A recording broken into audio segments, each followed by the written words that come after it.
ওকে, আসসালামু আলাইকুম সবাই। আজকে আমাদের এই চ্যাপ্টারের সব থিওরি শেষ হয়ে যাওয়ার কথা। মানে আমি বলছিলাম যে এই ক্লাসে একেবারে আলোক যন্ত্র এবং আরও ছোটোখাটো কিছু জিনিস আছে সেগুলো শেষ করব। তাহলে আমি শুরু করব একটু গত ক্লাসের একটা ছোট্ট জিনিসের রিভিউ দিয়ে। কারণ এইটাকে আমি সবসময় বলি ছাগলের 3 নাম্বার বাচ্চা। কেন? কারণ এটা সব জায়গায় লাগে। এই জন্য এটা একটু রিভিউ করব, জাস্ট রিভিউ। দেখেন, আমরা আলোক যন্ত্র শুরু করছিলাম সরল অনুবীক্ষণ যন্ত্র বা আতশ কাচ দিয়ে। সো আতশ কাচ কীভাবে কাজ করে? Magnifying glass. আমরা যদি ম্যাগনিফাইং গ্লাসে ফোকাসের মধ্যে একটা বস্তুকে রাখি, তাহলে একটা বিবর্ধিত কিন্তু অবাস্তব প্রতিবিম্ব কোথায় পাবো? পিছনের দিকে পাবো। এই যে আমরা আতশ কাচ দিয়ে তাহলে কোনো একটা উত্তল লেন্স ব্যবহার করে উত্তল লেন্সের ফোকাসের ভিতরে যদি একটা বস্তু নিয়ে আসি, একটা বিবর্ধিত কিন্তু অবাস্তব প্রতিবিম্ব কোথায় পাবো? ওই যে বস্তুটারও পিছনে পাবো। এটা ছিল সিম্পল ম্যাগনিফাইং গ্লাস বা আতশ কাচের গঠন প্রণালী। এখন এইখানে আপনাদেরকে খুব ক্লিয়ারলি আমি একটা কথা বলছিলাম, সেটা হচ্ছে বিম্বের যে দূরত্ব সেটা নেগেটিভ, কিন্তু স্পষ্ট দর্শনের নিকটতম দূরত্ব বড় ডি যেটা, ও কিন্তু কখনো নেগেটিভ না। বড় ডি অলওয়েজ পজিটিভ। এবং এই ডিটা কিন্তু সব মানুষের জন্য সমান না। স্বাভাবিক চোখ হইলে সেটা 25 সেন্টিমিটার, কিন্তু যদি অস্বাভাবিক চোখ হয়, মানে আল্লাহ না করুক কারো যদি চোখে কোনো ত্রুটি থাকে, তখন কিন্তু যে এই ডিটা চেঞ্জ হয়ে যায়। সো আমরা এখান থেকে কি বের করছিলাম? ইউ, বস্তু ন্যূনতম কত দূরত্বে থাকলে আপনি একটা সুস্পষ্ট বিম্ব দেখতে পারবেন, সেটা বের করছিলাম। ইউ বের করছিলাম এবং সেই সঙ্গে আরেকটা জিনিস বের করছিলাম, কতটুকু বিবর্ধন বা রৈখিক বিবর্ধন হবে সেটা। এম সমান 1+d/f। এই ছিল আমাদের গত ক্লাসে আলোক যন্ত্রের প্রথম যন্ত্রটা, সরল অনুবীক্ষণ যন্ত্র বা আতশ কাচ। এরপর আমি বলছিলাম যে আজকে তাহলে শুরু করব কি দিয়ে? জটিল অনুবীক্ষণ যন্ত্র দিয়ে শুরু করব। সো আমি আজকে শুরু করব জটিল অনুবীক্ষণ যন্ত্র দিয়ে।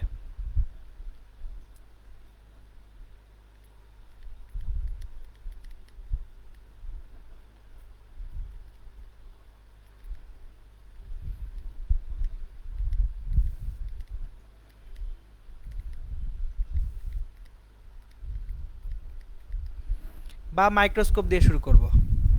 আমাদের মাইক্রোস্কোপে গতদিন আমি আপনাদেরকে ছবি দেখাইতে যে ছবি দেখাইতে পারি নাই, ঝামেলা হচ্ছিল। আজকে চলেন আমি একটু ছবি দেখানো দিয়ে শুরু করব। আমি আগে আপনাদের একটা মাইক্রোস্কোপের ছবি দেখাবো আজকে।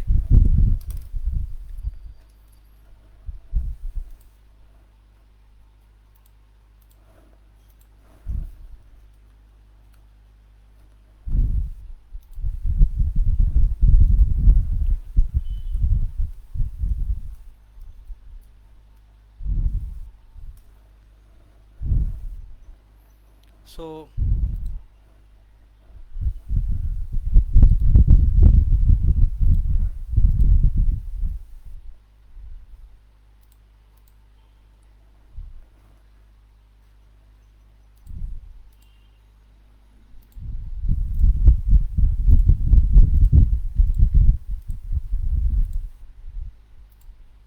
দেখেন,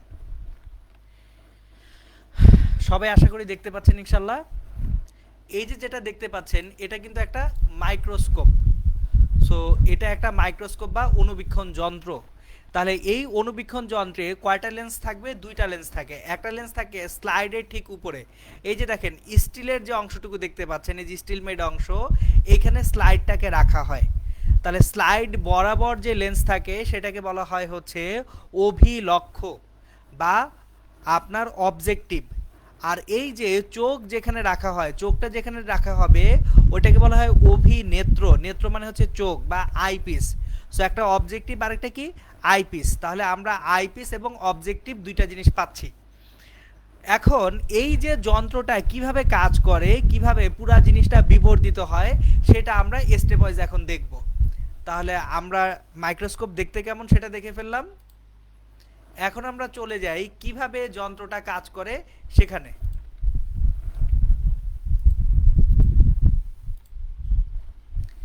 আমাদের জটিল অনুবীক্ষণ যন্ত্রে দেখেন আমি কয়টা লেন্সের কথা বলছি? দুটো লেন্স থাকে, একটা হচ্ছে অভিলক্ষের লেন্স আর একটা হচ্ছে অভিনেত্রের লেন্স। তাহলে আমরা লেন্স দুইটা একটু আঁকবো আগে। আমি আগে লেন্স দুইটা আঁকবো। এই যে রেখা,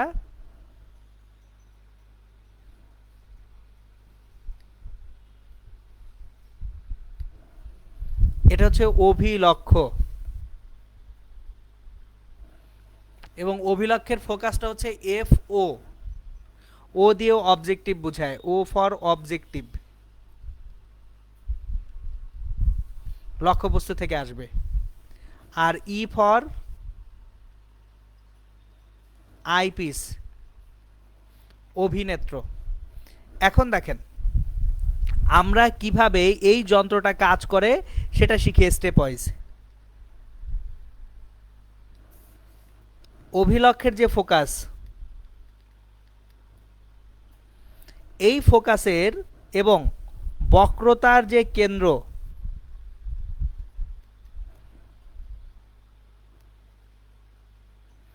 অভিলক্ষের ফোকাস এবং বক্রতার কেন্দ্রের মাঝখানে একটা বস্তু রাখবো।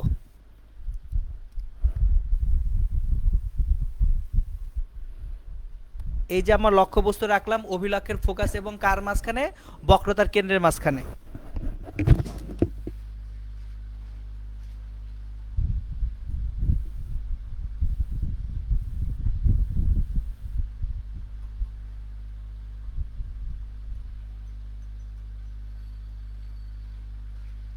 এখন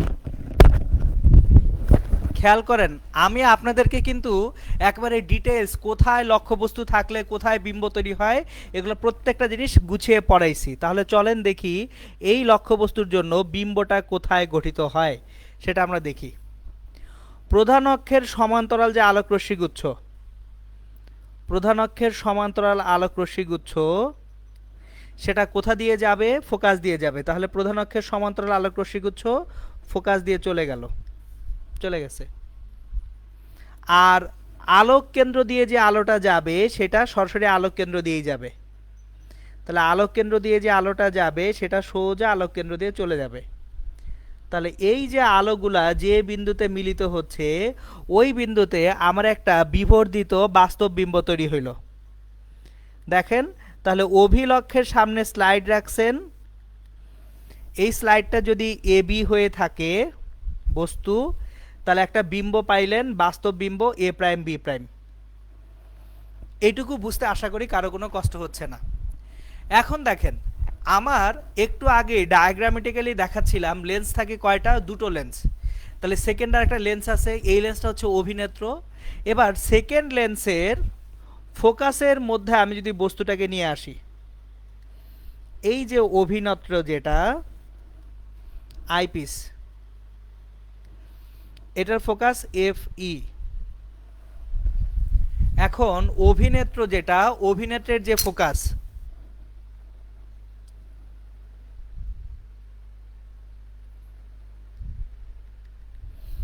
অভিনেত্রের ফোকাস ধরেন এখানে এফ ই এটা। তাহলে অভিনেত্রের ফোকাসের ভিতরে যদি এখন একটা বস্তু থাকে, দেখেন এ বি এর যে বাস্তব বিম্ব এ প্রাইম বি প্রাইম, এটা কিন্তু অভিনেত্রের জন্য একটা কি লক্ষ্য বস্তু। তাহলে আমার এই যে ফোকাসের মধ্যে যদি একটা বস্তু থাকে সেটার জন্য বিম্ব কোথায় তৈরি হবে আমরা গঠন করি। দেখেন আবারও প্রধান অক্ষের সমান্তরাল যে আলোক রশ্মি, প্রধান অক্ষের সমান্তরাল আলোক রশ্মি কোন দিক দিয়ে যাবে, ফোকাস দিয়ে যাবে। এই যে ফোকাস দিয়ে চলে যাবে।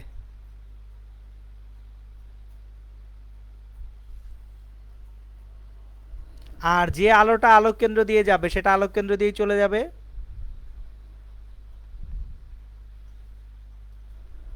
এখন এই দুইটা আলো দেখুন ওই পাশে যে মিলতে হওয়ার কোনো সুযোগ নাই, তাহলে পিছনের দিকে আলো দুইটাকে বাড়াই। পিছনের দিকে আলো দুইটাকে যদি আমরা বাড়াই তাহলে দেখেন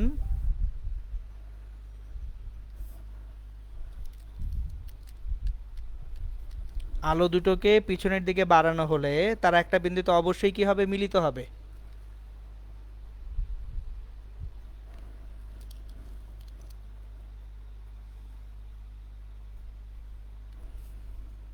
এই যে আমাদের তাহলে একটা বিবর্ধিত, খেয়াল করেন অনেক বেশি বিবর্ধিত একটা অবাস্তব বিম্ব আমরা পেয়ে যাচ্ছি। সুতরাং এটাই হচ্ছে একটা জটিল অণুবীক্ষণ যন্ত্র এর কার্যপ্রণালী।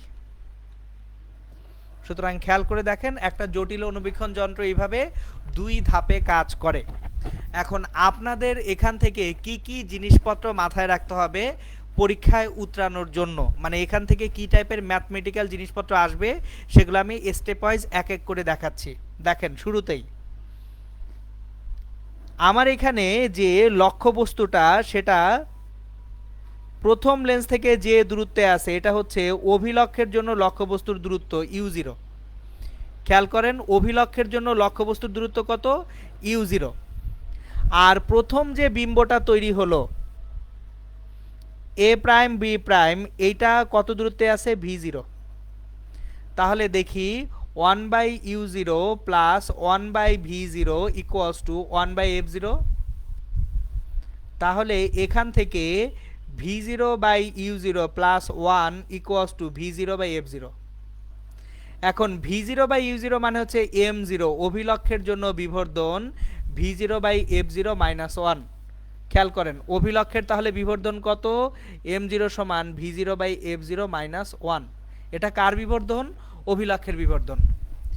এবার আসেন অভিনেত্রের জন্য, যখন অভিনেত্রের কথা চিন্তা করব, অভিনেত্রের জন্য আমাদের লক্ষ্যবস্তুটা এই যে a প্রাইম b প্রাইম লক্ষ্যবস্তু, তাহলে লক্ষ্যবস্তুর দূরত্ব হচ্ছে UE, আর বিম্ব যেটা এই বিম্বের দূরত্ব হচ্ছে VE। কিন্তু একটা জিনিস খেয়াল করেন আমার এইখানে এটা কি সরল অণুবীক্ষণ যন্ত্র বা আতশ কাচের মতোই কাজ করতেছে। সুতরাং এইখানে ME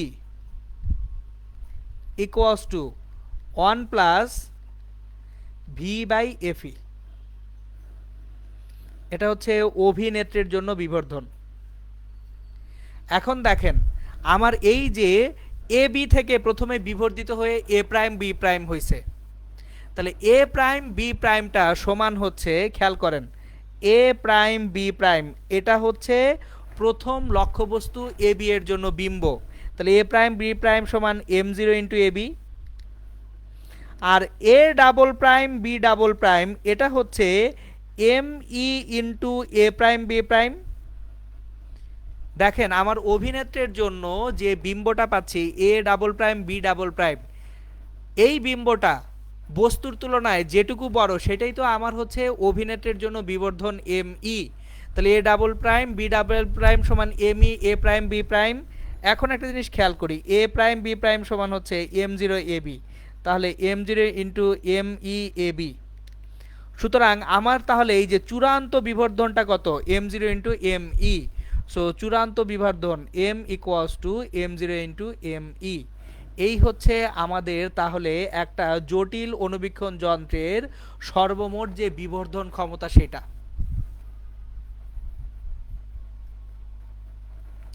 এখন দেখেন আমি আরেকবার গোটা জিনিস রিপিট করব, আমরা বাকি জিনিসটুকু একটু চেঞ্জ করে নেই। আমাদের এখন আরেকটা জিনিস দরকার, সেটা কি দরকার, আমাদের আরেকটা দরকার যেটা সেটা হচ্ছে নলের দৈর্ঘ্য বা যন্ত্রের দৈর্ঘ্য। সো নলের দৈর্ঘ্য বা যন্ত্রের দৈর্ঘ্য কত, লেন্স দুইটার যে মধ্যবর্তী দূরত্ব সেটা হচ্ছে নলের দৈর্ঘ্য বা যন্ত্রের দৈর্ঘ্য। নলের দৈর্ঘ্য বা যন্ত্রের দৈর্ঘ্য।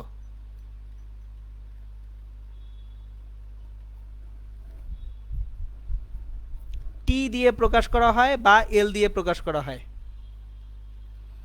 এটা সমান কত, v0 প্লাস ইউই না, তাকায় দেখেন লেন্স দুইটার মধ্যবর্তী দূরত্ব কি v0 প্লাস ইউই।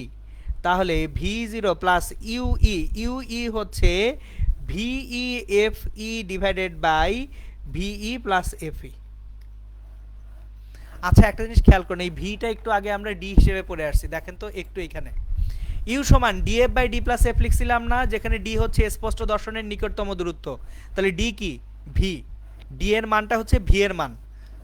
সুতরাং আমার তাহলে ইউ সমান কত হচ্ছে DF by D plus FE, সেটাই কিন্তু আমরা ব্যবহার করছি। সো আরেকবার গোটা জিনিসটা রিভিউ করতেছি। দেখেন, স্টেপ ওয়াইজ চিন্তা করবেন, একটা একটা করে স্টেপ ওয়াইজ চিন্তা করাই। আপনার উদ্দেশ্য কি? আপনার উদ্দেশ্য এই যে প্রথম যে লেন্সটা আছে, এই লেন্সের সামনে একটা বস্তু রেখে বর্ধিত বিম্ব তৈরি করবেন। আপনার প্রথম উদ্দেশ্য হচ্ছে বিবর্ধিত বিম্ব তৈরি করা। তাহলে বিবর্ধিত বিম্ব কখন পাবো? যদি বস্তুটা অবশ্যই ফোকাস এবং বক্রতার কেন্দ্রের মাঝখানে থাকে। এর বাইরে কোথাও বস্তু রেখে আমি কি বিবর্ধিত বিম্ব পাবো? পাবো না। তার মানে আমার প্রথম যে কন্ডিশন, ফার্স্ট কন্ডিশন যে কোনো একটা জটিল অনুবীক্ষণ যন্ত্রের জন্য, কন্ডিশন বা শর্তগুলো আমরা এখন লিখি। কন্ডিশন বা শর্তাবলী।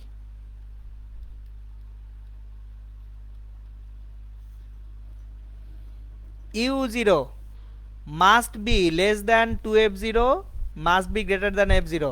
না হলে কি হবে? না, না হলে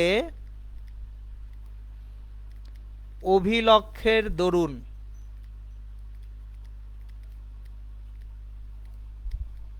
বিবর্ধিত বাস্তব বিম্ব পাওয়া যাবে না।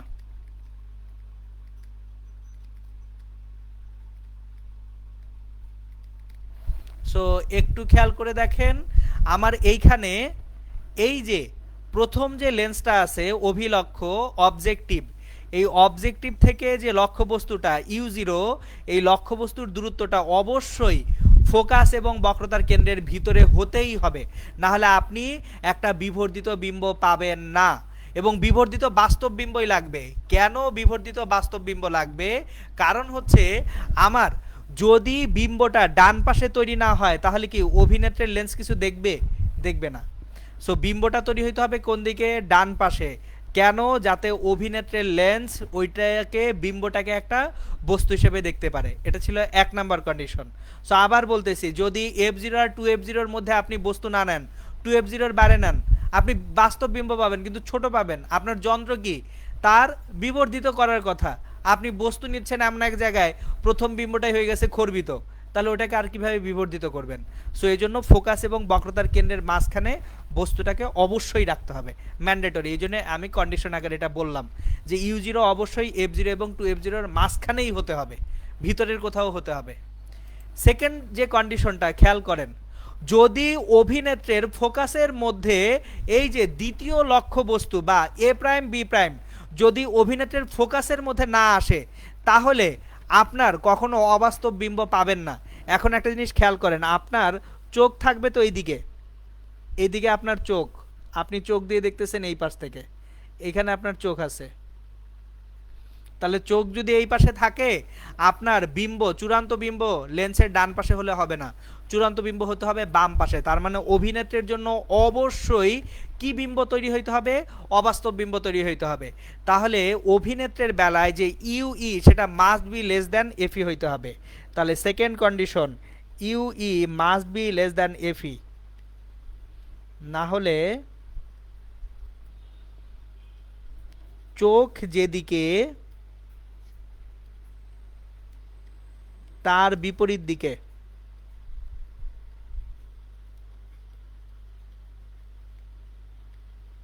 চূড়ান্ত বিম্ব গঠিত হবে না।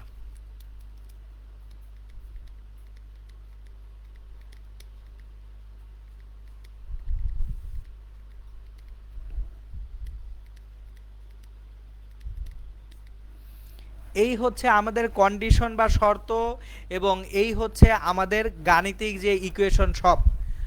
দীপিচ্ছা, আপনি যে কোশ্চেন করছেন আশা করি কোশ্চেনের অ্যান্সার পেয়ে গেছেন, কারণ কোশ্চেনের অ্যান্সারগুলো আমি, মানে আপনার কোশ্চেনটা আমি পড়লাম না, কিন্তু আশা করি এই কোশ্চেনের অ্যান্সার আপনি এখান থেকে পেয়ে গেছেন যে কেন আমি ফোকাস এবং বক্রতার কেন্দ্রের মাঝেই বস্তুটাকে রাখতেছি।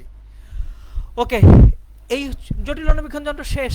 আপনারা এটা নিয়ে ভয় পান? এটা নিয়ে ভয় পাওয়ার কিছু নাই, এটা দেখেন খুব সিম্পল। একটা অভিলক্ষ্য থাকবে, একটা অভিনেত্র থাকবে, মাথায় রাখেন কোথায় বস্তুটা রাখবেন, সেই অনুযায়ী বিম্ব তৈরি করে ফেলেন, কাজ হয়ে গেছে।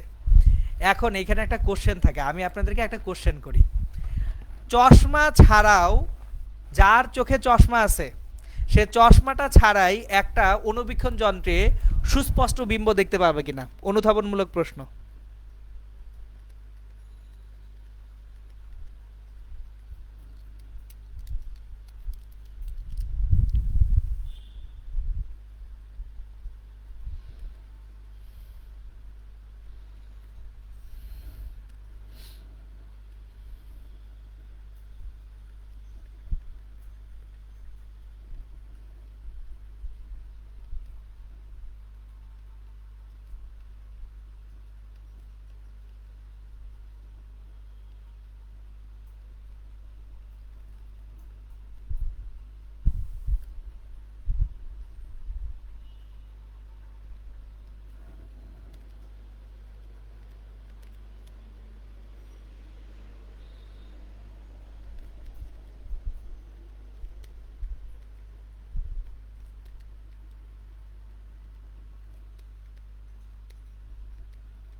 যারা চশমা ব্যবহার করেন তারা চশমা ছাড়াই অনুবীক্ষণ যন্ত্রে সুস্পষ্ট বিম্ব দেখতে পাবেন কিনা। এটা বেশ মজার একটা জিনিস, একটু খেয়াল করেন। এই জিনিসটা মজার এবং খুব সহজ, বুঝতে খুবই সহজ। কারণ হচ্ছে দেখেন তো, একটা মানুষ তার চোখে কোথায় বিম্বটা হইলে স্পষ্ট দেখবে? যদি স্পষ্ট দর্শনের নিকটতম দূরত্বে থাকে তাহলেই সে একেবারে স্পষ্ট দেখবে। এখন দেখেন, আমি যদি অভিনেত্রটাকে এমনভাবে অ্যাডজাস্ট করি যাতে করে চূড়ান্ত বিম্ব ত্রুটিপূর্ণ চোখের স্পষ্ট দর্শনের নিকটতম দূরত্বে হয়, তাহলে কিন্তু সে একেবারে ক্লিয়ারলি বিম্বটা দেখতে পারবে। সো আবার বলতেছি, খেয়াল করেন, আমি আবার বলতেছি,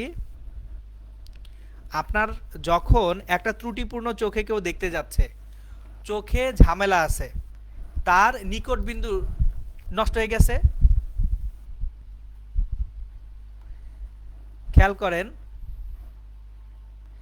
যার চশমা আছে তার নিকট বিন্দু চেঞ্জ হয়ে গেছে, এই ভিটা চেঞ্জ হয়ে গেছে। এখন ধরেন স্বাভাবিক চোখে ভিটা করতে হবে 25 সেন্টিমিটার, তাহলে যার চশমা আছে তার জন্য ভি যা ধরেন তার ভি 40 সেন্টিমিটার হয়ে গেছে।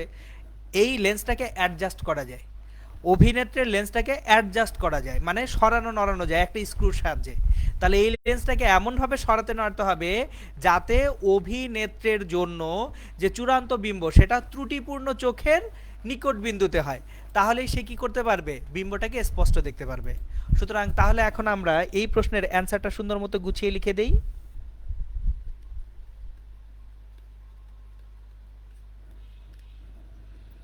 যে কোনো ত্রুটিপূর্ণ চোখে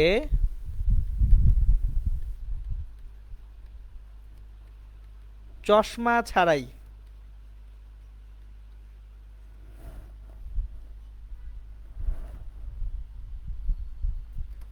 চূড়ান্ত বিম্ব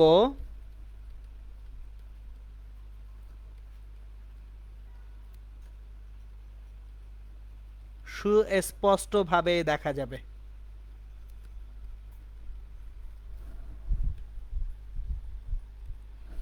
কিভাবে? যদি অভিনেত্রের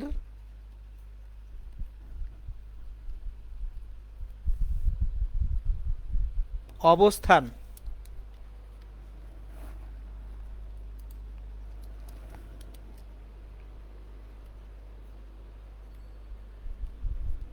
এমনভাবে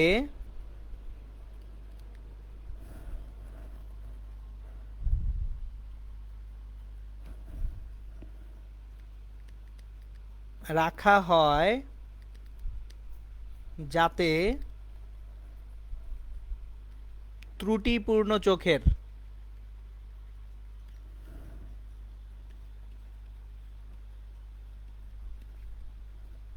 নিকট বিন্দুতে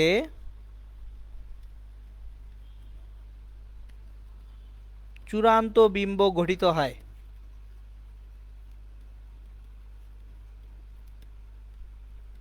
তাহলে চশমা ছাড়াই সুস্পষ্টভাবে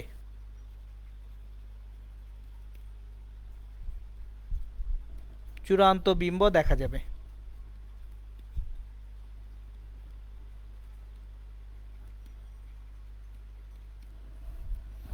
এই হচ্ছে আমাদের চশমা ছাড়া কিভাবে দেখা যাবে সেটার ডিটেইলস। সো দেখেন, আলোক যন্ত্রের আরেকটা যন্ত্র হয়ে গেল। এখন আসবে দূরবীক্ষণ যন্ত্র, টেলিস্কোপ।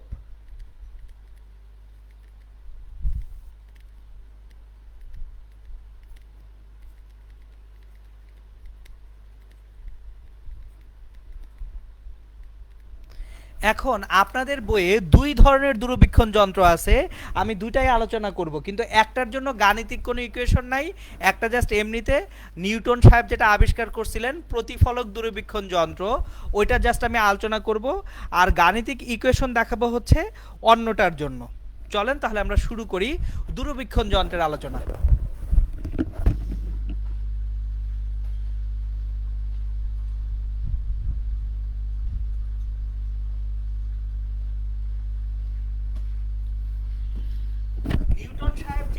দূরবীক্ষণ যন্ত্র তৈরি করছিলেন সেটাকে বলা হয় প্রতিফলক দূরবীক্ষণ যন্ত্র। কেন সেটাকে প্রতিফলক দূরবীক্ষণ যন্ত্র বলা হয়? কারণ হচ্ছে একটা অবতল দর্পণ নিউটন সাহেব ব্যবহার করছিলেন। সো নিউটন সাহেব একটা অবতল দর্পণ ব্যবহার করে এই অবতল দর্পণের সাহায্যে একটা প্রতিফলক দূরবীক্ষণ যন্ত্র তৈরি করছেন। এখন প্রতিফলক দূরবীক্ষণ যন্ত্রের কিছু সুবিধা আছে, কিছু অসুবিধা আছে। আমি সুবিধা অসুবিধাগুলা পরে ডিসকাস করব। তার আগে এই যে রিফ্লেক্টিং টেলিস্কোপ বা এই যে প্রতিফলক যে দূরবীক্ষণ যন্ত্র সেটা কিভাবে কাজ করে সেটা আমি একটু আপনাদেরকে ডায়াগ্রামটা এঁকে দেখাই, একটা সিম্পল ডায়াগ্রাম দেখাই। আপনাদের বইয়ে যে ডায়াগ্রামটা আছে সেই ডায়াগ্রামটা মোটামুটি সিম্পলই, কিন্তু যাতে বোঝেন আমি লাইন ডায়াগ্রাম আকারে পুরো জিনিসটা একটু সিম্পলিফাইড হইতে দেখাবো। তাহলে চলেন একটা রিফ্লেক্টিং টেলিস্কোপ কিভাবে কাজ করে সেই কার্যপ্রণালী আমরা দেখব। দেখেন শুরুতেই কি বলা হচ্ছে, রিফ্লেক্টিং টেলিস্কোপ। তার মানে কি আমার আলোকরশ্মি কি হইতে হবে, রিফ্লেক্টেড হইতে হবে। সো রিফ্লেক্টেড হয়ে কোথাও আসতে হবে। তাহলে রিফ্লেক্টেড হয়ে যদি আলোকরশ্মি আসে, আমি যদি প্লেন ডায়াগ্রামটা আঁকতে যাই, ডায়াগ্রামটা হচ্ছে আমার প্রথমে একটা অবতল দর্পণ থাকতে হবে। কি থাকতে হবে? একটা অবতল দর্পণ থাকতে হবে। সো একটা অবতল দর্পণ আঁকি আমি। এটা একটা অবতল দর্পণ, দেখেন একটা অবতল দর্পণ। তাহলে এই অবতল দর্পণে অসীম থেকে আমি টেলিস্কোপ দিয়ে কি দেখব? ধারে কাছের বস্তু দেখব না অনেক দূরের বস্তু দেখব? অনেক দূরের বস্তু দেখব আমি। সো টেলিস্কোপের কাজ হচ্ছে ধারে কাছের বস্তু দেখানো না, অনেক দূরের বস্তু দেখানো। তাহলে অনেক দূরত্ব থেকে যে আলোকরশ্মি আসবে সেই আলোকরশ্মি কি হবে? সমান্তরাল আলোকরশ্মি হবে। তাহলে অসীম দূরত্ব থেকে সমান্তরাল আলোকরশ্মি আসলো। এই যে একটা রশ্মি আর একটা রশ্মি, তাহলে দুইটা সমান্তরাল আলোকরশ্মি আসলো কোথায়? দর্পণে। এবার দর্পণে প্রধান অক্ষের সমান্তরাল আলোকরশ্মি গুচ্ছ এরা কি করবে? যে ফোকাসে মিলিত হওয়ার কথা, তাহলে এই আলোকরশ্মি গুচ্ছ এমনভাবে আসবে যাতে তারা যে কোনো একটা ফোকাসে মিলিত হয়। ধরেন আমার এইখানে ফোকাস রাখা, তাহলে একটা আলোকরশ্মি যে ফোকাসে মিলিত হবে, এই যে আলোকরশ্মিগুলো এমনভাবে প্রতিফলিত হবে যেন তারা যে কোথায় মিলিত হয়? ফোকাসে মিলিত হয়। সো আলোকরশ্মি এমনভাবে যাবে যেন তারা ফোকাসে মিলিত হতে পারে, যাচ্ছে এই যে ফোকাসে মিলিত হওয়ার জন্য। এখন আমরা যে কাজটা করব সেটা হচ্ছে আলোকরশ্মি এই যে মিলিত হওয়ার আগেই যাত্রাপথে আমরা একটা দর্পণ রেখে দিব। এই যে আলোকরশ্মি যখন যাচ্ছে এই যাত্রাপথে আমরা একটা দর্পণ রেখে দেব 45 ডিগ্রি অ্যাঙ্গেলে। তাহলে যদি একটা সমতল দর্পণ রাখা যায় 45 ডিগ্রি অ্যাঙ্গেলে, এখানে একটা দর্পণ রেখে দেওয়া হয়। তাহলে এই যে দর্পণটা আছে, এই দর্পণে আলোকরশ্মি কি হবে? আবার এই দর্পণে আলোকরশ্মিটা সুন্দর মতো রিফ্লেক্টেড হবে। তাহলে রিফ্লেক্টেড হয়ে আলোকরশ্মি, দুইটা আলোকরশ্মি এখানে রিফ্লেক্টেড হচ্ছে।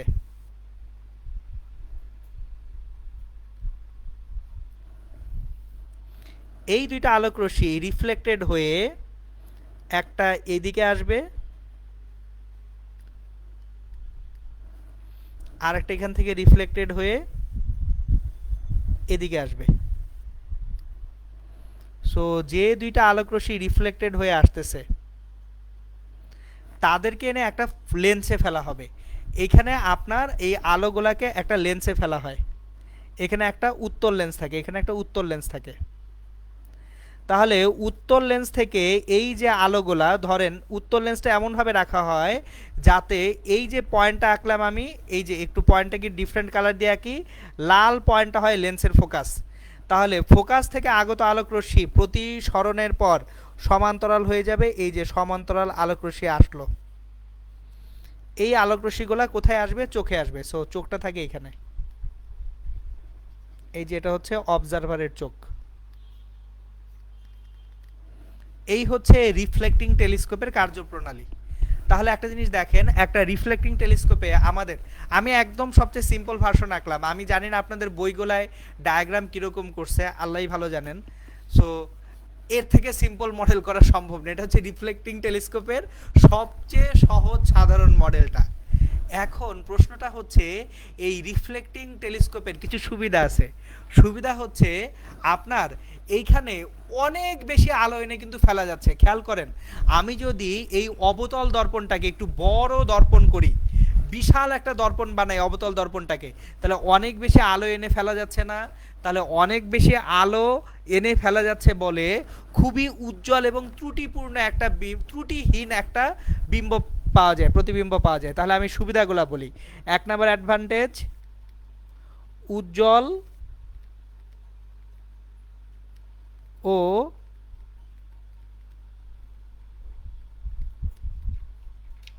ত্রুটিমুক্ত বিম্ব। 2 নম্বর অ্যাডভান্টেজ হচ্ছে এইখানে একটা বড় লেন্স তৈরি করার থেকে বড় দর্পণ তৈরি করা খুব সোজা। সো বড় উন্মেষের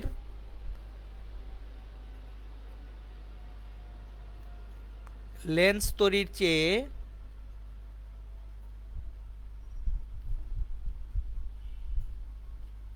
বড় উন্মেষের দর্পণ তৈরি সহজ।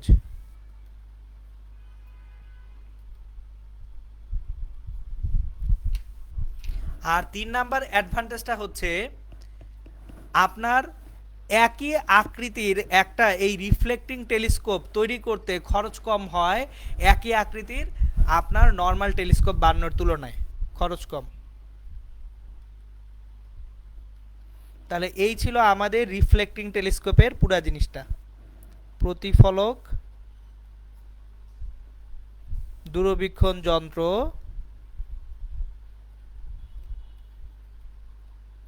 বা রিফ্লেক্টিং টেলিস্কোপ। এখন আমরা নর্মালি যেগুলো দেখি সেগুলো কিন্তু রিফ্লেক্টিং টেলিস্কোপ না। নর্মালি আমরা যেগুলো দেখি সেগুলো হচ্ছে নর্মাল টেলিস্কোপ। রিফ্লেক্টিং টেলিস্কোপগুলো সাধারণত আমরা ওই যে বলি না, মান মন্দির বলি, যে অবজারভেটরিগুলায় যেহেতু রিফ্লেক্টিং টেলিস্কোপের জন্য বড় একটা অবতল দর্পণ লাগবে, অবজারভেটরি লাগে সাধারণত এই রিফ্লেক্টিং টেলিস্কোপ রাখার জন্য। ওকে, এখন এইখানে ঝামেলা আছে। এটা তো সুবিধা বললাম, অসুবিধার প্রথম অসুবিধা হচ্ছে আমি অসুবিধা লিখতেছি না, এগুলো হচ্ছে সুবিধা। অসুবিধাগুলো আমি মুখে বলে দিচ্ছি। 1 নম্বর অসুবিধা হচ্ছে দর্পণ যদি একটু নড়ে যায় গ্যাঞ্জাম হয়ে যাবে। খেয়াল করেন, যে কোনো একটা দর্পণ নড়ে গেলেই কিন্তু গ্যাঞ্জাম হয়ে যাবে। সো দর্পণ যাতে না নড়ে সেই ব্যবস্থা নিতে হয়। 2 নম্বর হচ্ছে আপনার এই যে দুইটা দর্পণ যেহেতু ব্যবহার করা হচ্ছে, অপবর্তনের কারণে বিম্ব নষ্ট হয়ে যেতে পারে। এখন অপবর্তন বা ডিফ্র্যাকশন কি জিনিস সেটা আমরা ভৌত আলোক বিজ্ঞানে পড়ব ইনশাল্লাহ। আর আরেকটা ঝামেলা হচ্ছে, খেয়াল করেন এইখানে যে বাইরের অবতল দর্পণটা এটা কিন্তু ওপেন স্পেসে খোলা জায়গায় থাকতেছে। তাহলে খোলা জায়গায় যদি থাকে বিভিন্ন কারণে এই যে লেন্স না, দর্পণের যে চকচকে ভাবটা, এই চকচকে ভাব নষ্ট হয়ে যেতে পারে। আর যদি দর্পণের চকচকে ভাব নষ্ট হয়ে যায়, আলো তখন ঠিকমতো কি হবে না, প্রতিফলিত হবে না। এইগুলা হচ্ছে আমাদের অ্যাকচুয়ালি একটা রিফ্লেক্টিং টেলিস্কোপ তার ঝামেলা। এখন আসেন আমরা একটা নর্মাল টেলিস্কোপে যাই, যেটা আমরা বেশি দেখি যে বিভিন্ন জায়গায় ব্যবহার করতে। সেই নর্মাল টেলিস্কোপের আগে একটা ছবি দেখে ফেলি আমরা। তো চলেন একটা ছবি দেখব নর্মাল টেলিস্কোপটা দেখতে কেমন।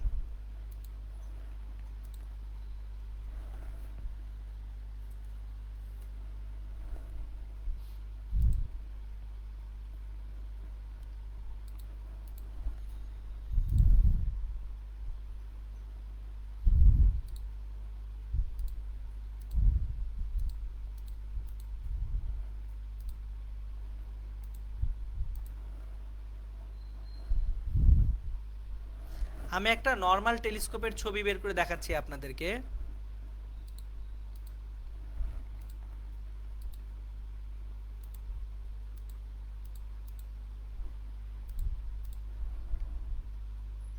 একটু কাইন্ডলি ওয়েট করবেন।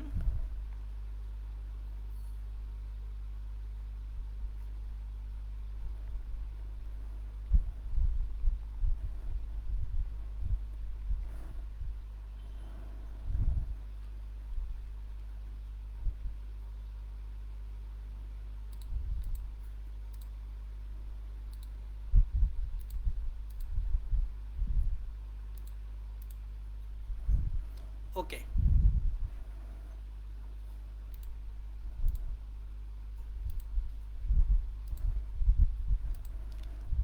দেখেন নর্মাল টেলিস্কোপ হচ্ছে দেখতে এরকম, খেয়াল করে দেখেন নর্মাল টেলিস্কোপ দেখতেই যে এরকম।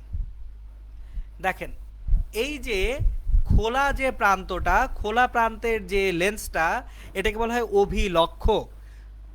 আর এইখানে এই যে শেষ প্রান্তের যে লেন্সটা, এটা হচ্ছে অভিনত্র। আর উপরে যে নলটা আছে এটাকে বলা হয় ভিউ ফাইন্ডার। ভিউ ফাইন্ডার দিয়ে আপনি কোন বস্তুটা দেখবেন সেই বস্তুটার দিকে তাক করা হয়। সো লেন্স কয়টা? আসলে দুইটা, একটা হচ্ছে অভিলক্ষের লেন্স আর একটা কি অভিনেত্রের লেন্স, ঠিক আছে। সো চলেন এই যন্ত্রটা কিভাবে কাজ করে সেটা এখন আমরা দেখব। সো আমরা যন্ত্রের কার্যপ্রণালীটা দেখি।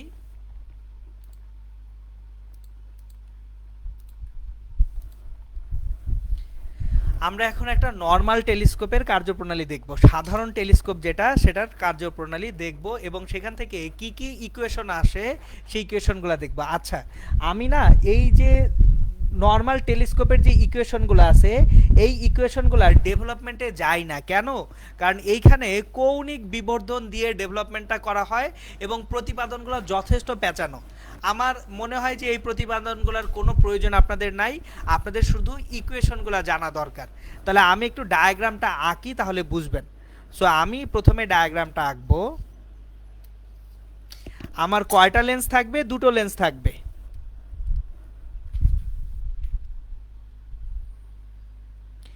এখন এইখানে দুটো লেন্সের জন্য আমরা দুইটা স্টেজ পাবো। একটা হচ্ছে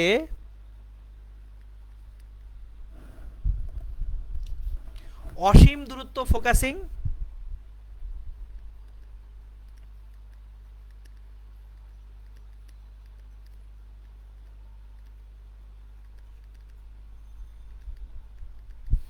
এটা হচ্ছে ফার্স্ট স্টেপ, অসীম দূরত্ব ফোকাসিং। কি হয় সেটা বলি।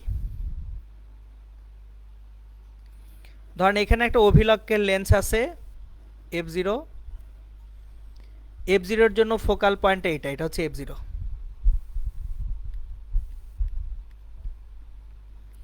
আর এইখানে FE ফোকাসের আর একটা লেন্স আছে অভিনেত্র,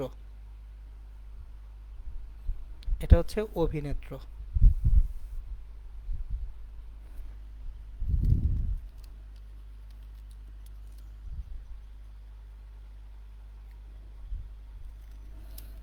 ওমা,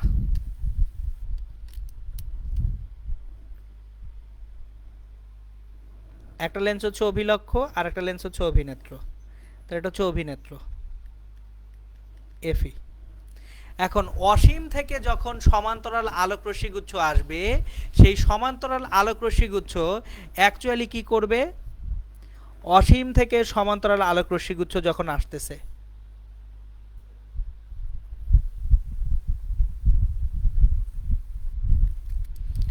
এগুলা এসে প্রথমে অভিলক্ষের ফোকাসে মিলিত হবে। এই আলোক রশ্মিগুচ্ছ অভিলক্ষের ফোকাসে মিলিত হবে। আমি একেবারে প্লেন অ্যান্ড সিম্পল ডায়াগ্রামে যাচ্ছি। দেখেন বইয়ে আরেকটু কমপ্লেক্স করে আঁকছে। এইভাবে সমান্তরাল রশ্মি আপনার চোখে চলে আসবে। ঘটনাটা এটা খেয়াল করেন, অসীম থেকে সমান্তরাল আলোক রশ্মি কোথায় এসে পড়তেছে? একটা লেন্সে। তাহলে লেন্সের ফোকাসে আলোক রশ্মিগুলো মিলিত হবে। এখন অভিনেত্রটাকে যদি এমনভাবে রাখেন, অভিনেত্রের ফোকাসে অভিলক্ষের থেকে আগত আলোক রশ্মিগুলো মিলিত হয়। সো এখানে আমি একটু লিখে দিচ্ছি ইম্পর্টেন্সটা কোথায়। অভিলক্ষ ও অভিনেত্রের ফোকাস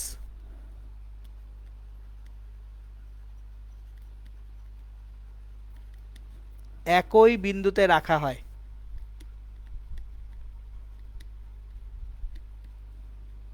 ফলে অভিনেত্র থেকে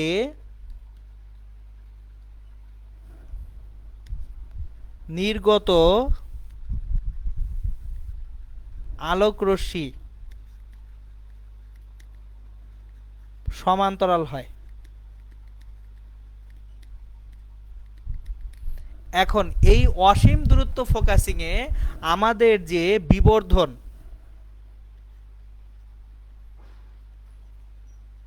এই বিবর্ধনটা হচ্ছে f0/fe, আর নলের যে দৈর্ঘ্য তাকে দেখেন f0+fe। নলের দৈর্ঘ্য মানে লেন্স দ্বয়ের মধ্যবর্তী দূরত্ব। সো অসীম দূরত্ব ফোকাসিংয়ে বিবর্ধন হচ্ছে f0/fe এবং নলের দৈর্ঘ্য হচ্ছে f0+fe। এটা গেল অসীম দূরত্ব ফোকাসিং।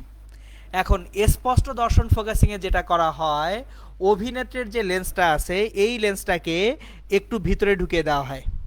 একটু খেয়াল করেন, অভিলক্ষের এই লেন্সটাকে আমি যদি একটু ভিতরে ঢুকিয়ে দিই, অভিনেত্রের যে লেন্সটা আছে এই লেন্সটার কথা চিন্তা করেন, এই অভিনেত্রের লেন্সটাকে একটু ভিতরের দিকে যদি ঢুকিয়ে দিই তাহলে কি হবে চলেন একটু দেখি।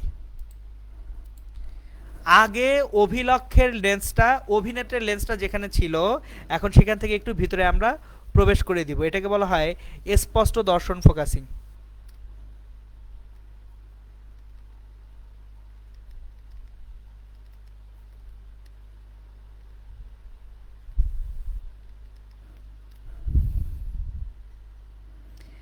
আমি আপনাদের বোঝার সুবিধার্থে লেন্সটা আগে এঁকে তারপর আগের লেন্সটাকে আমি ডিলিট করব। খেয়াল করেন, আমি যদি অভিনেত্রের লেন্সটাকে একটু সামনের দিকে সরায় নিয়ে আসি তাহলে আলোক রশ্মিগুলা ফোকাস এর আগেই এসে দেখেন এখন কি হচ্ছে, এখন কিন্তু লেন্সটায় আলোক রশ্মি যেগুলো আসতেছে, এই আলোক রশ্মিগুলো এখন যেগুলো আসতেছে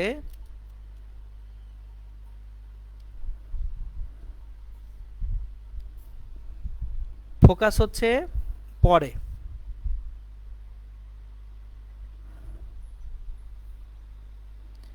এই যে আলোক রশ্মিগুলা আমি এখন লেন্সটাকে কি করছি, সরিয়ে আনছি বাম দিকে, তাহলে লেন্সের ফোকাসের ভিতরে লক্ষ্যবস্তু চলে আসছে। এখন দেখেন এফিটা হবে তাহলে এরকম, এটা হচ্ছে এফি।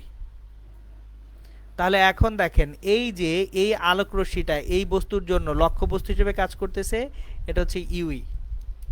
তাহলে যদি ফোকাসের ভিতরে আমি একটা লক্ষ্যবস্তুকে আনি তাহলে একটা বিবর্ধিত কি বিম্ব পাওয়া যাবে, অবাস্তব বিম্ব পাওয়া যাবে কোথায়, স্পষ্ট দর্শনের নিকটতম দূরত্বে।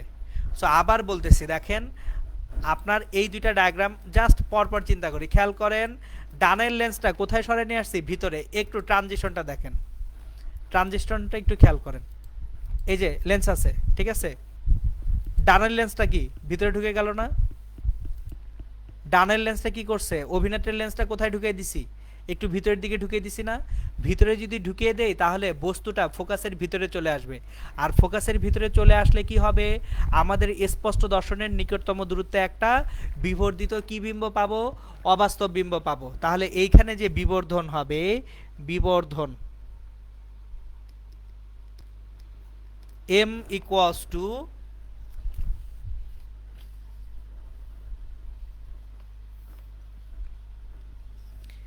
আপনার এইখানে যে বিবর্ধনটা হবে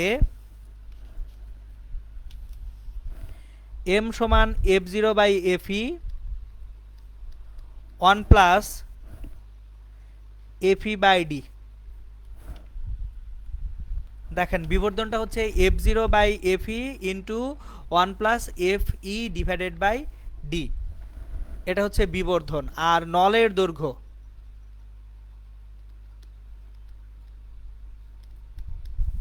t বা l, এটাই equals to f0 plus UE. দেখেন f0 এর সঙ্গে ইউই যোগ করলে লেন্স দ্বয়ের মধ্যবর্তী দূরত্ব পাওয়া যাবে। তাহলে এইখানে f0 প্লাস ইউই হচ্ছে dfe divided by d plus fe। So এই হচ্ছে আমাদের নব দূরবীক্ষণ যন্ত্রের জন্য স্পষ্ট দর্শন ফোকাসিং এর ক্ষেত্রে বিবর্ধন এবং যন্ত্রের দৈর্ঘ্যের রাশিমালা। এর বাইরে আপনাদের কিচ্ছু লাগবে না, এটাই হচ্ছে আমাদের আলোক যন্ত্রের ডিটেইলস। সো যে সব সূত্র পড়ালাম আমি ম্যাথ করাবো, আমি ইনশাল্লাহ নেক্সট ক্লাসে আপনাদের অনুবীক্ষণ যন্ত্র এবং দূরবীক্ষণ যন্ত্রের ম্যাথ করাবো। আজকে আরও কিছু ছোটোখাটো থিওরি আছে, এগুলো পড়িয়ে রাখবো আমি। কিছু পুচকে থিওরি আছে, পুচকে থিওরিগুলো পড়ে রাখি, কারণ এগুলো থেকেও ম্যাথ থাকতে পারে, বাট এমসিকিউ থাকার সম্ভাবনা বেশি। তো পুচকে থিওরির মধ্যে প্রথম যে থিওরিটা সেটা হচ্ছে আলোর বিচ্ছুরণ এবং বর্ণালী। সো আলোর বিচ্ছুরণ এবং বর্ণালী। বিচ্ছুরণ কাকে বলে? আলোক রশ্মি যে চারপাশে ছড়িয়ে পড়ে সেটাকে বলা হয় বিচ্ছুরণ। So dispersion of light.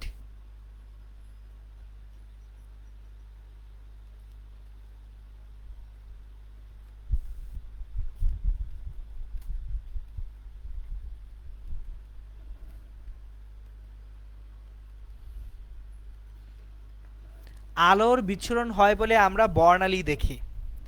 এখন আলোর বিচ্ছুরণের ডেফিনিশন কি? আপনি সাদা রঙের আলোকে যখন প্রিজমের মধ্যে দিয়ে পাস করবেন তখন সেটা যে 7টা রঙে ভাগ হয়ে যায়, এটাকে বলা হয় বিচ্ছুরণ। এই যে প্রিজমের মধ্যে দিয়ে যখন আপনি হোয়াইট লাইট সেন্ড করতেছেন, সাদা আলো,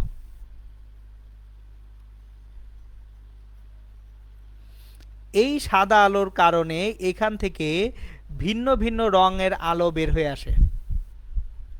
প্রশ্ন হচ্ছে কেন? একটা আলো এনে ফেললাম, তাহলে কেন ভিন্ন ভিন্ন রঙের আলো বের হবে? সো এইটার ব্যাখ্যা এখন আমি আপনাদেরকে দিব। সো বিচ্ছুরণের তাহলে ডেফিনিশন বা সংজ্ঞাটা হচ্ছে যে কোনো একটা প্রিজমে আমরা যখন সাদা আলো ফেলি, ডেফিনিশনটা আমি লিখে রাখতেছি, সাদা আলোক রশ্মি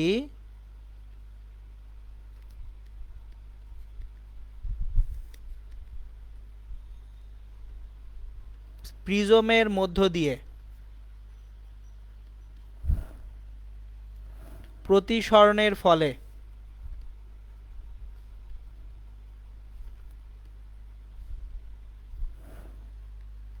সাতটি মূল বর্ণের আলোকে বিভক্ত হওয়াকে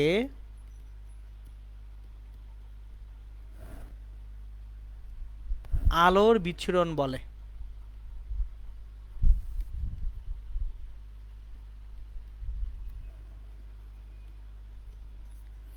তাহলে সাদা আলোক রশ্মি যখন প্রিজমের মধ্যে দিয়ে যাবে তখন 7টা মূল বর্ণের আলোকে বিভক্ত হওয়াকে আলোর বিচ্ছুরণ বলে। এখন বিচ্ছুরণ কেন হয়? বিচ্ছুরণ হওয়ার পিছনে কারণ কি, সেই যৌক্তিক কারণটা আমি ব্যাখ্যা করে দিচ্ছি। দেখেন, আমি যৌক্তিক কারণে যাওয়ার আগে বেনি আসহ কলা, তাহলে বেনি আসহ কলা, বেনির বেগুনি তরঙ্গ দৈর্ঘ্য সবচেয়ে কম আর লালের তরঙ্গ দৈর্ঘ্য সবচেয়ে বেশি।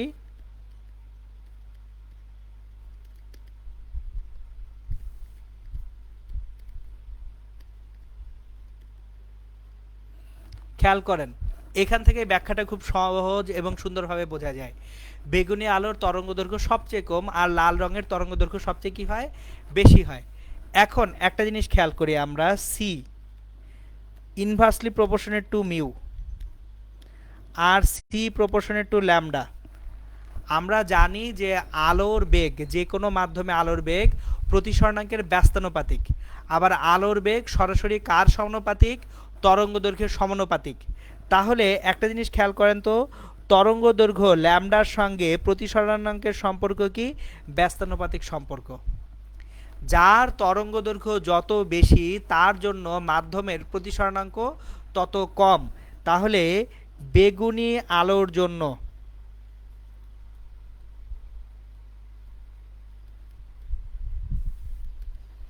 প্রতিসরণাঙ্ক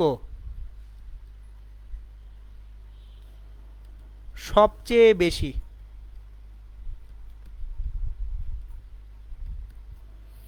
আর লাল আলোর জন্য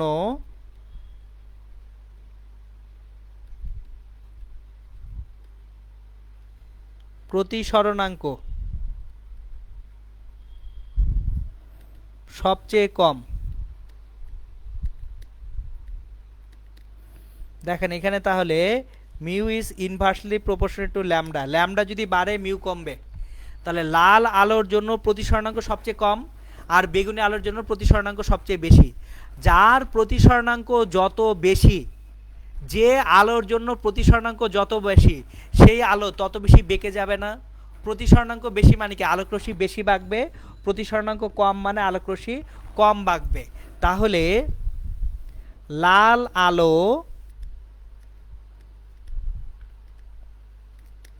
প্রতিসরণে সবচেয়ে কম বাঁকে,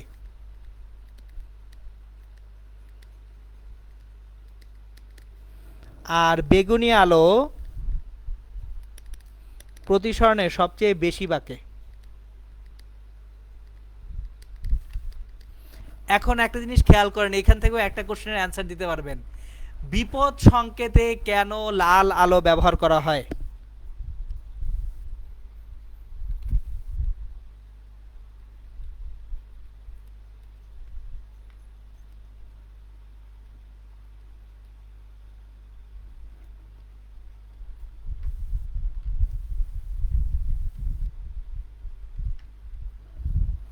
খেয়াল করেন, লাল আলোর তরঙ্গ দৈর্ঘ্য সবচেয়ে বেশি হওয়ায় এর জন্য প্রতিসরণাঙ্ক কমে আসছে, লাল আলোটা ছড়ায় কম। আমি একটু আপনাদেরকে দেখাই, লাল আলোটা ছড়াবে কম।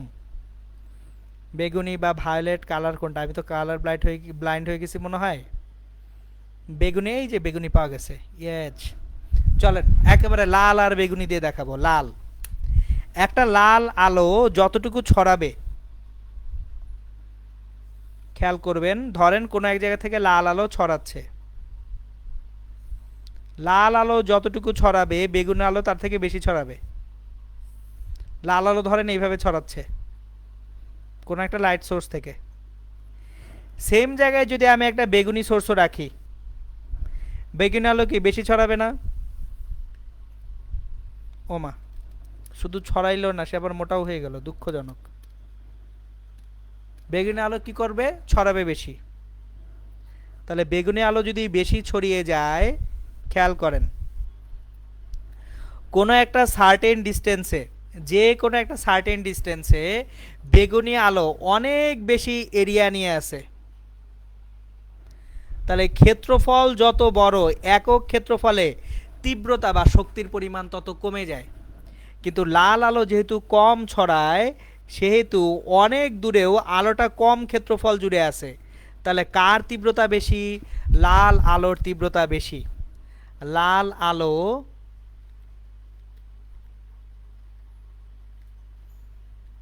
কম ছড়ায় বলে তীব্রতা বেশি, আর বেগুনি আলো সবচেয়ে বেশি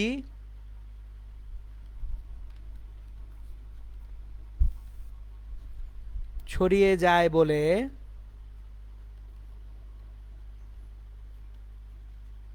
তীব্রতা কম। তাহলে বহুদূর থেকেও লাল আলো দেখতে পাবেন, কিন্তু বেগুনি আলো বা অন্য রঙের আলো দেখতে পাবেন না। এই কারণে বিপদ সংকেতে লাল আলো ব্যবহার করা হয়। যাই হোক, এখন একটা জিনিস খেয়াল করে দেখি আমরা, তাহলে আমাদের এইখানে তাহলে সবচেয়ে কম ডেভিয়েটেড বা বিচ্যুত হচ্ছে লাল আলো। তাহলে লাল আলোর বিচ্যুতি সবচেয়ে কম,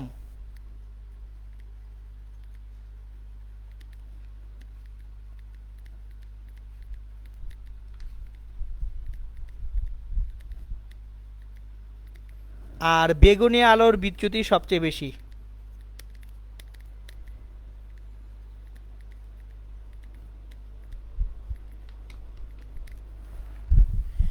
এই হচ্ছে আমাদের, তাহলে দেখেন একটা আলো যখন আমি সাদা আলোতে, যে সাতটা রং আছে, এই আলোটাকে যখন ছড়িয়ে দিচ্ছি, সে কিভাবে বিচ্যুত হচ্ছে, এই জিনিসটার টোটাল ডেরাইভেশন। এখন এখান থেকে আমরা আরও একটা জিনিস পড়ব, এটাকে বলা হয় বিচ্ছুরণ ক্ষমতা। সো বিচ্ছুরণ ক্ষমতাটা কি জিনিস সেটা আমি বুঝিয়ে বলতেছি। বিচ্ছুরণ ক্ষমতা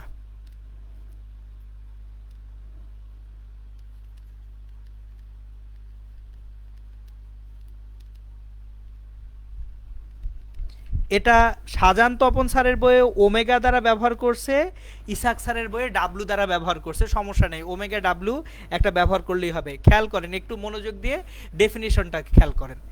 আমার বেগুনি আলোর জন্য বিচ্যুতি সবচেয়ে বেশি, তাহলে ডেল ভি সবচেয়ে বেশি, সবচেয়ে কম লাল আলোর জন্য ডেলার, যেটা কম ছড়াচ্ছে তার জন্য বিচ্যুতি কম, যে বেশি ছড়াচ্ছে তার জন্য বিচ্যুতি বেশি, ডিভাইডেড বাই গড় বিচ্যুতি, এটা হচ্ছে বিচ্ছুরণ ক্ষমতা, যেখানে ডেল হচ্ছে গড় বিচ্যুতি।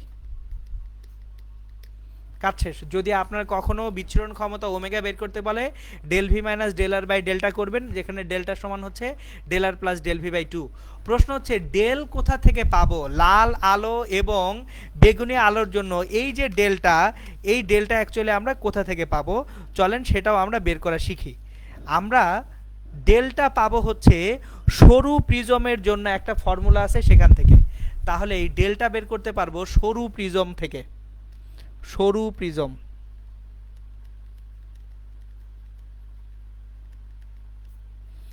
যে প্রিজমের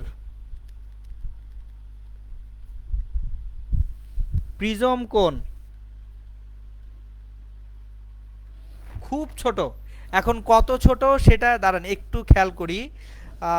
খুব সম্ভবত সরু প্রিজমের জন্য 4 ডিগ্রি থেকে 6 ডিগ্রি ছিল হচ্ছে আমাদের সরু প্রিজমের জন্য প্রিজম কোণ।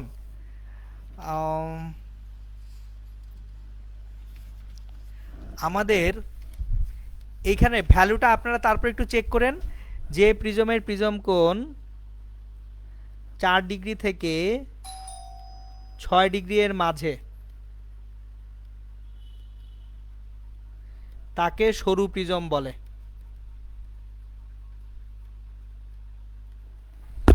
এখন সরু প্রিজমের বিচ্যুতি কোণ কিভাবে বের করব?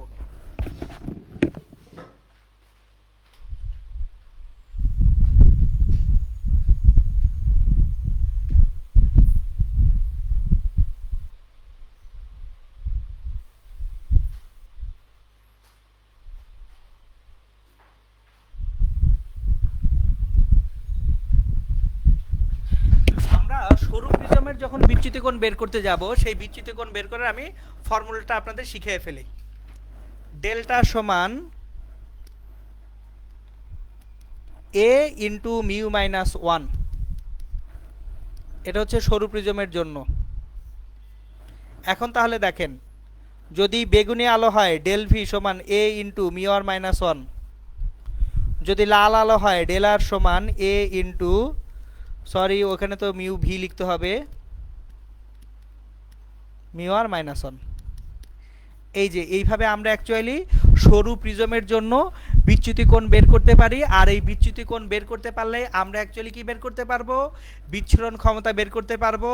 আর এই যে কেন বিচ্ছুরণটা হবে, আলোগুলা কিভাবে বিশ্লিষ্ট হবে, তার ডিটেলস আমি দেখিয়ে দিলাম। সো আমাদের এই চ্যাপ্টারের থিওরি সব শেষ ইনশাল্লাহ। এখন আমরা নেক্সট ক্লাসে যেটা করব, অঙ্ক করব। অঙ্ক করলে আমাদের ইনশাল্লাহ এই চ্যাপ্টারটা গুছিয়ে শেষ হয়ে যাবে। ওকে, তাহলে আজকে এই পর্যন্ত ইনশাল্লাহ। সবাই ভালো থাকেন, সুস্থ থাকেন, সুন্দর থাকেন। আসসালামু আলাইকুম।